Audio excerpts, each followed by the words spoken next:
Hey guys, Shy Got Picks here. Hope everyone's doing well, having a great weekend. We're here to be breaking down UFC Fight Night Sandhagen versus Nurmagomedov. We're going to be going over every single fight on the card, the best bets, what fights we should avoid, round props, as well as any possible parlays. Last week, we ran a contest, $15 to whoever came closest to guessing the total amount of significant strikes in the Edwards Muhammad main event. The final total came out to 115. Shout out to Casual Vid Enjoyer. We sent him $15 via PayPal. In this video, we'll be doing something similar. The contest was rather successful given it was only my second UFC upload on the channel. This time we'll be giving away $5, given it's not a pay-per-view. Whenever it's a pay-per-view, we will also be giving out $15 again. But today, it'll be $15 to whoever comes closest to guessing the total significant strikes in this card's main event.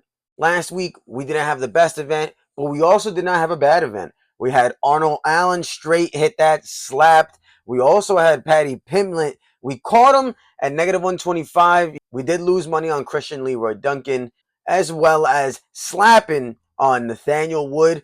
Arnold Allen parlay. Molly McCann did not pull through for us. We would have slapped a 3-legger and a 5-legger. But of course, you can't win them all. First fight in the card, we got Cedric Dumas versus Dennis Tululin. I just don't trust Tululin at all. But I also don't really trust Dumas much either. But Tululin doesn't really look like he even wants to be there anymore. I think this is very much comes down to Dumas and his wrestling. Like he was doing against Brundage. He did it in his last two wins, actually. His most recent fight was a loss, but he did basically get eye poked until a finish, right? Which I think was bullshit. I just don't think Tululin really has much to show in this fight. He's 36 now. I don't think he'll be able to compete with the younger guys. Dumas, I just think he's be able to take. I think he's going to take him down, show us a boring fight, and probably show us exactly why this is the first fight in the card. Give me Dumas. Give me Dumas by decision. I expect him to have a lot of control time here.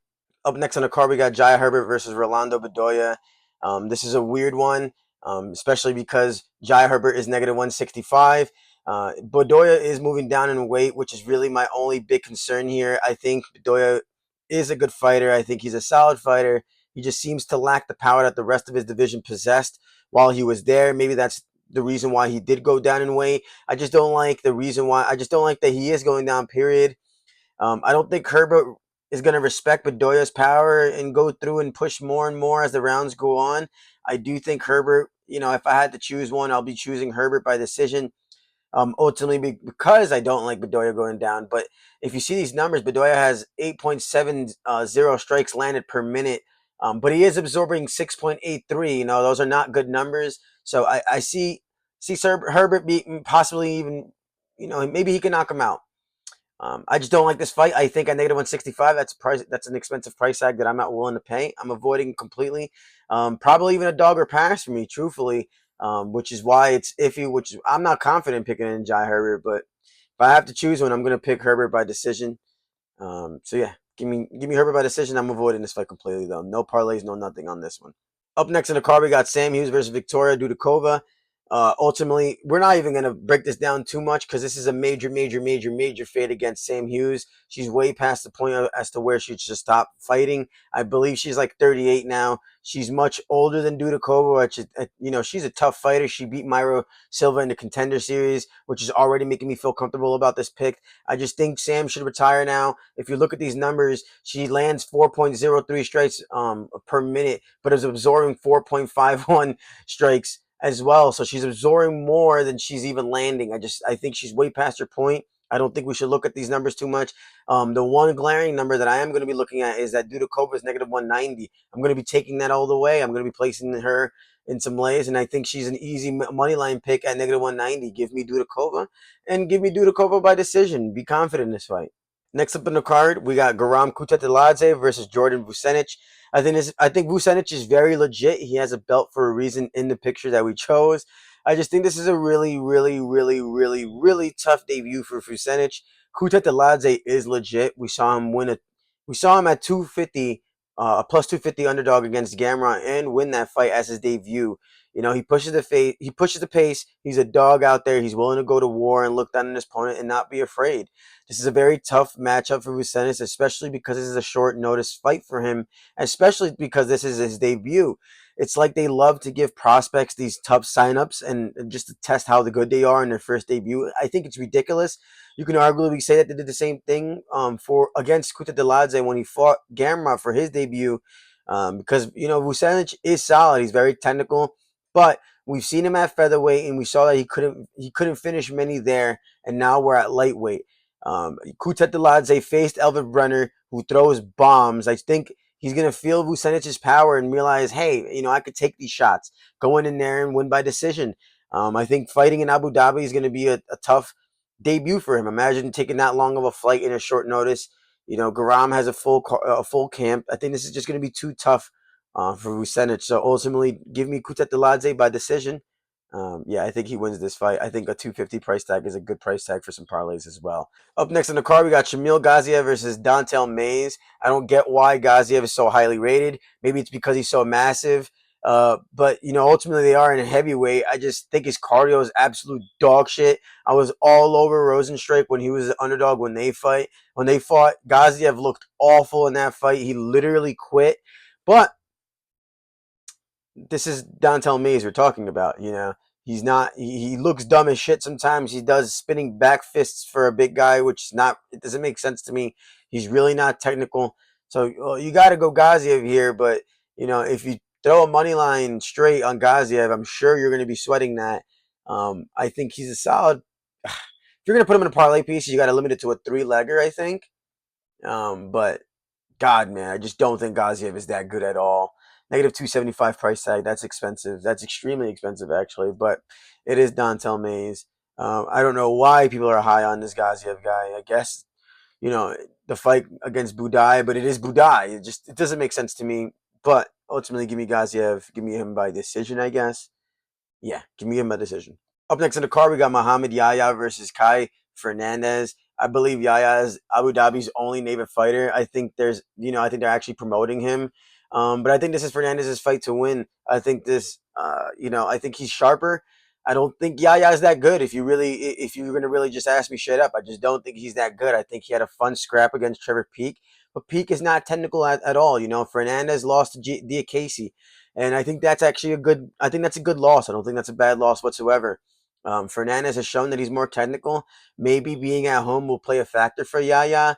I don't think he's good. I just don't. I don't think he's good, and I don't think that being at home is going to be that much of a difference. They're both 5'9". They both have a 73-inch reach. So there's no advantages on either side besides the fact that Fernandez has shown that he's more technical. Ultimately, give me Fernandez and give me Fernandez by decision. Up next on the card, we got Alonzo Menefield versus Azamat Mirzakhanov. This is a difficult pick because Menefield has the ability of knocking out absolutely anybody with one punch. He does have that capability. But Mirzakhanov is sharp. He got good form. He has a stocky build. I think ultimately, when we're breaking down this fight, it comes down to this. I think someone's getting knocked down. I think someone's getting knocked out for sure, right? And then if you're going to think that someone's getting knocked out, I think you're going to come down to whose chin is better. And I don't think Menefield's chin is that the best. I just don't.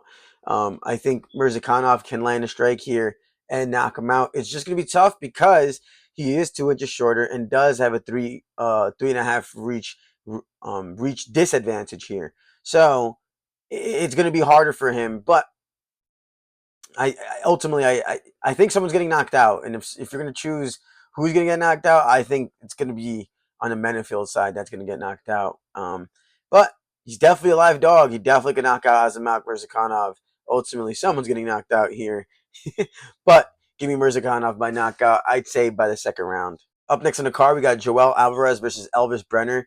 We mentioned this before. Brenner hits like a truck, but Joel Alvarez is he's a scrappy guy. I don't think either one of them goes for a takedown. If they do, I think it'll probably be on the Brenner side, but I'd be confident that Alvarez would be able to stuff that. I just think if this stays on the feet, I think Joel Alvarez has a slighter edge, just slightly. And we're going to get into that in quite just a little bit. Brenner, I think he's going to have a slight edge on Brenner when scrapping on the feet. This is a massive 5-inch reach advantage, which is going to play. This is going to be huge. He's 5 inches shorter as well. I think Brenner will be able to catch him, but I think it's going to be much easier for Joel to catch Brenner. What I don't like is the negative 175 price tag. When I started doing the graphics on this card, they were at negative 120 and plus 100. I think that's the perfect price for them, right? Especially because Elvis does hit like a truck. But when it comes down to it, we look at the same numbers that we did prior to the video. He lands 4.19 and absorbs 4.82. Those are not good numbers to see, but he hits like a truck. So I do think that he can clip Joel Alvarez here. I do think that he can win this fight. I do not think it's going to be easier for him to do so. I think it'll be much easier for Joel Alvarez to do so. There's no way we can justify a negative 175 price tag. So this is pushing more towards the dog or pass range. But ultimately, we're going to be taking Joel Alvarez on the money line side. Up next in the card, we got Mackenzie Dern versus Lupita Godinez.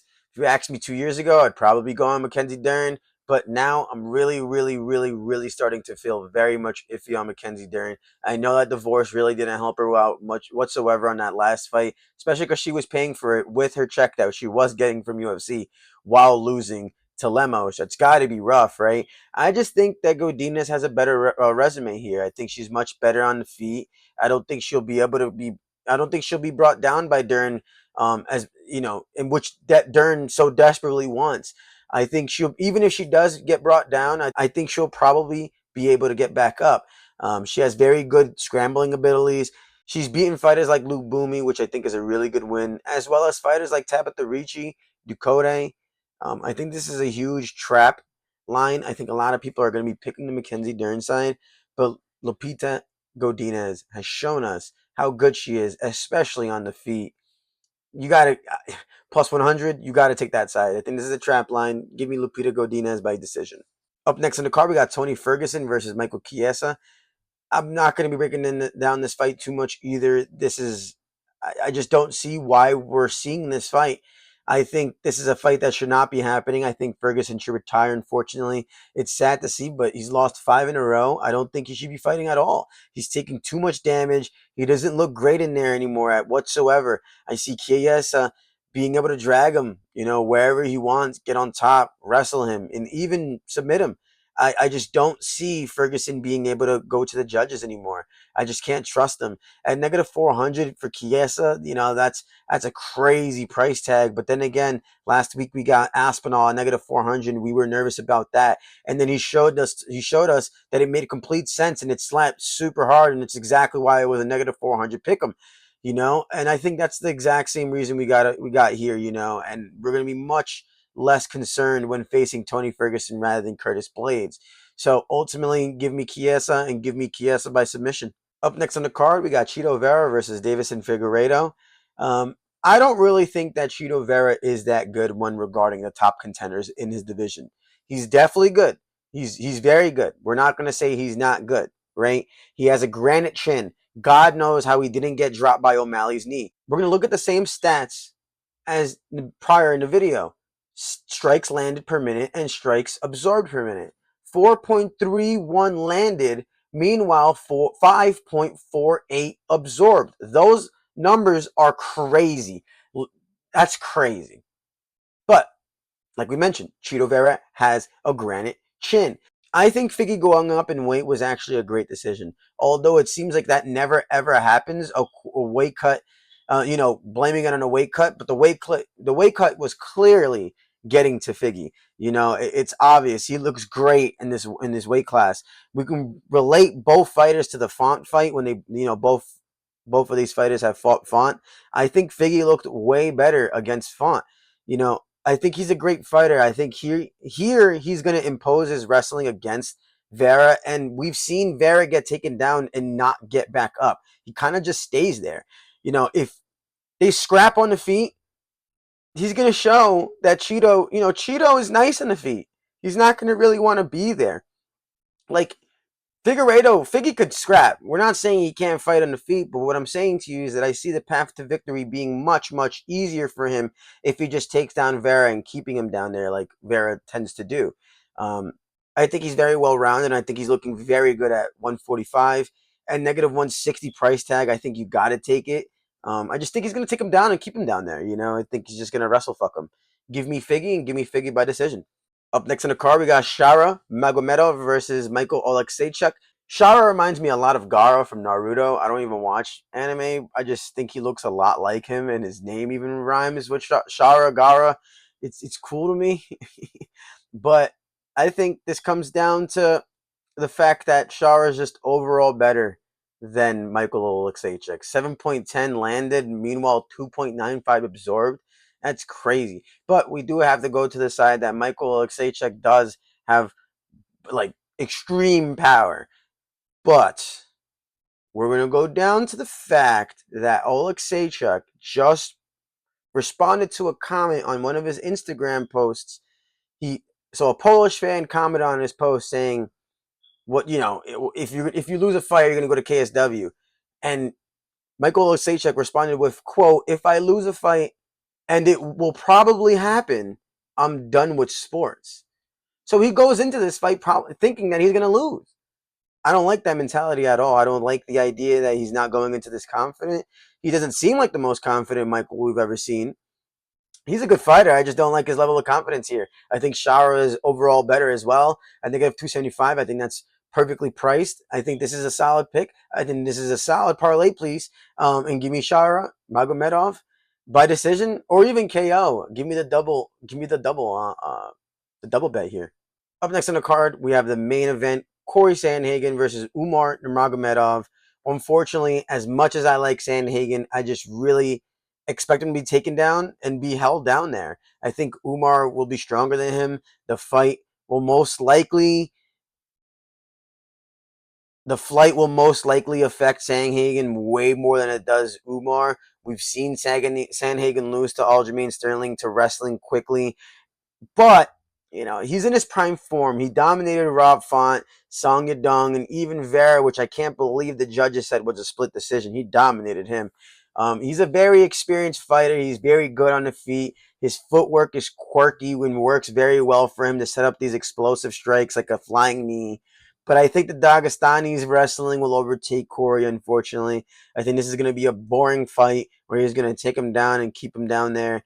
I think Umar's stand up is very solid. His kicks are really good. I just think he's going to be able to keep him down there. I don't see why he wouldn't want him down there. Staying off the mat is going to be very, very difficult for Corey. And I think Corey is very capable of becoming a champion. I definitely think that he truly is. But to be champion, he would have to go through people like Umar Nurmagomedov, who are going to wrestle the fuck out of him. 4.51 takedown 4.1 yeah, 4.51 takedowns average per 15 minutes with a 56% accuracy rate, meaning he's going for 5.5 takedowns and is getting 2.25 of them. So if he gets him down, he's going to keep him down there. And unfortunately, Corey Sandhagen does not have the best takedown defense. He just doesn't. So, if this isn't a fee, it's going to be tough, I guess, because Umar's good. He's scrappy. I kind of give the edge to Corey on the feet. It's just I don't see it staying on the feet, unfortunately. And same here. I think the price tag is viable. I think it's worth. I think it makes sense.